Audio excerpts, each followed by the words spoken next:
À l'initiative de l'Organisation sioniste mondiale du département promotion de l'ALIA et en partenariat avec les plus grandes institutions et associations de la communauté juive de France, se déroule depuis le début de la semaine dans les instances communautaires juives la semaine de l'hébreu.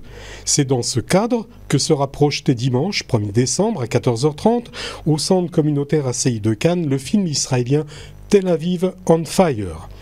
Pour nous parler de l'initiative et de son organisation, j'accueille Jean-Charles Zerbib, le délégué pour la France et la Belgique de l'Organisation sioniste mondiale. Jean-Charles Zerbib, bonjour. Shalom. Alors tout d'abord, en quoi consiste l'événement et quel est son but ? Oui, effectivement, l'Organisation sioniste mondiale et notre département a un certain nombre de responsabilités dans le monde et l'une des missions que nous menons avec, je dirais, ténacité et beaucoup de plaisir, c'est le développement de l'apprentissage de la langue hébraïque, de l'hébreu, dans toutes les communautés dans le monde. Nous avons à peu près ouvert ces dernières années 937 classes d'hébreu, donc c'est très important, dont environ 150 en France et en Belgique. Et en fait, nous voulons renforcer le développement de cet apprentissage, la connaissance de l'hébreu, car nous pensons que les Juifs à travers le monde, ceux qui vivent en Israël bien sûr, mais que toutes les communautés juives à travers le monde devraient communiquer entre elles, comme elles l'ont toujours fait à travers les temps, en hébreu. Et c'est le projet que nous avons, et c'est dans cet esprit-là que nous avons souhaité faire un grand événement, la Semaine de l'hébreu. Alors, en dehors du centre communautaire de Cannes, avec ses cours d'hébreu qui sont dispensés par Eva Moyal, la femme du rabbin de la ville de Cannes, quelles sont les autres instances qui vous suivent dans ce projet ? Et combien de temps, peut-être, ce projet dure peut-être plus d'une semaine, non ? Écoutez, on a appelé ça la Semaine de l'hébreu parce que nous y travaillons toute l'année.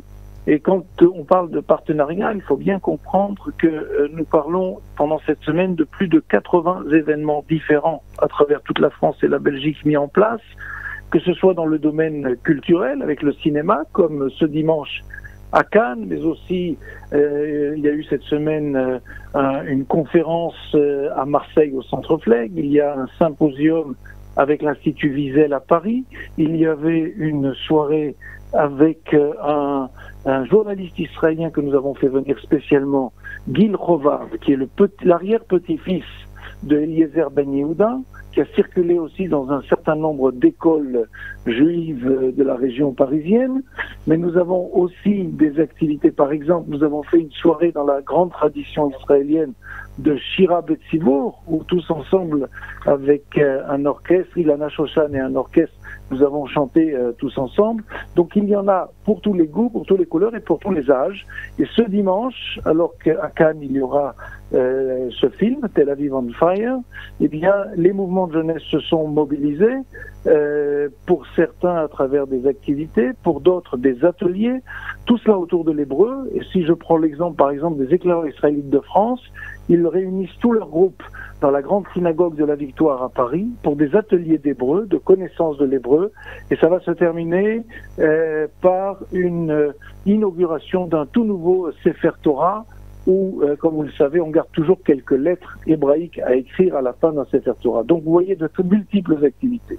En termes de partenariat, eh bien je dirais toutes les grandes institutions de la communauté juive de France sont partenaires, que ce soit les consistoires, le Fonds social juif unifié, l'association l'Amorim, qui est un réseau d'une trentaine d'écoles juives en France, le KKL, la Fédération des organisations sionistes de France, Noé, le programme jeunesse du Fonds social et tous les mouvements, je ne vais pas les citer tous, mais il y en a beaucoup, l'ECUJ, qui est le centre communautaire de Paris, le centre Flegg à Marseille, la communauté de Malherbe à Villeurbanne, etc., etc. On a de très, très, très nombreux partenaires pour de très nombreux événements. Mais Jean-Charles Zerbib, pourquoi vous avez choisi cette fin novembre pour organiser cet événement ? Est-ce qu'il y a quelque chose de spécial ? Eh bien, il y a deux raisons à cela. La première est extrêmement pratique.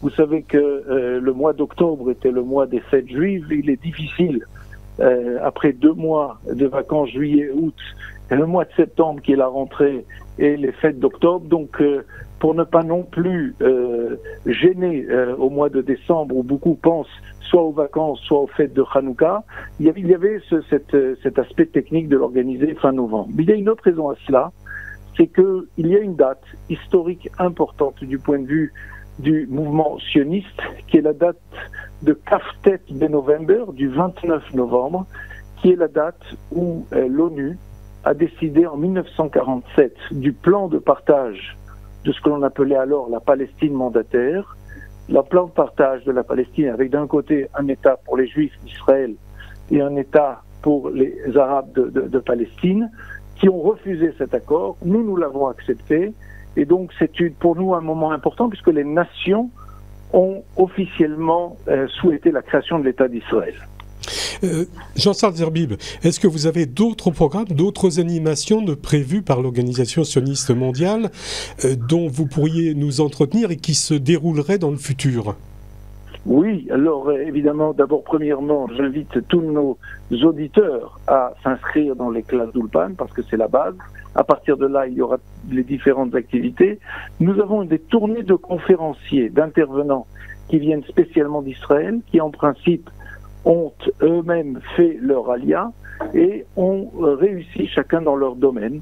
Donc, dans un passé récent, par exemple, la semaine dernière, nous avions Ariel Gomez, qui faisait partie de l'équipe du projet Bereshit, vous savez, la sonde qu'Israël a envoyée sur la Lune, et bien, mais qui n'est pas arrivée. Une soirée à Nice. Voilà, elle est arrivée sur la Lune, elle est arrivée un peu vite, c'est peut-être ça le problème. Voilà. Mais en tout cas, très peu de pays ont réussi cela, il y en a 5 au monde, dont Israël, et même si le résultat final est évidemment décevant, mais l'équipe travaille déjà sur le lancement du prochain satellite. Donc nous avions cette personne-là. Dans un futur très proche, à la mi-décembre, nous faisons venir un autre intervenant qui va parler des aspects économiques d'Israël. Et nous prévoyons pour l'année 2020 d'avoir à peu près tous les mois un intervenant dans des domaines divers et variés. Donc j'espère qu'à Cannes et j'espère qu'à Nice, nous aurons la possibilité de développer ce partenariat. Merci Jean-Charles Zerbib, délégué pour la France et la Belgique de l'Organisation sioniste mondiale. Merci pour toutes ces explications. Au revoir, shalom. Je rappelle aux auditeurs et téléspectateurs de Judaïkan qu'à l'initiative de l'Organisation sioniste mondiale, du département promotion de l'Alia et en partenariat avec les plus grandes institutions et associations de la communauté juive de France, se déroule depuis le début de la semaine dans les instances communautaires juives la semaine de l'Hébreu. Et c'est dans ce cadre que sera projeté dimanche 1er décembre à 14h30 au centre communautaire ACI de Cannes le film israélien Tel Aviv on Fire, avec une participation aux frais de 5 €, mais gratuite pour les élèves qui prennent des cours d'hébreu avec Eva Moyal. Voilà.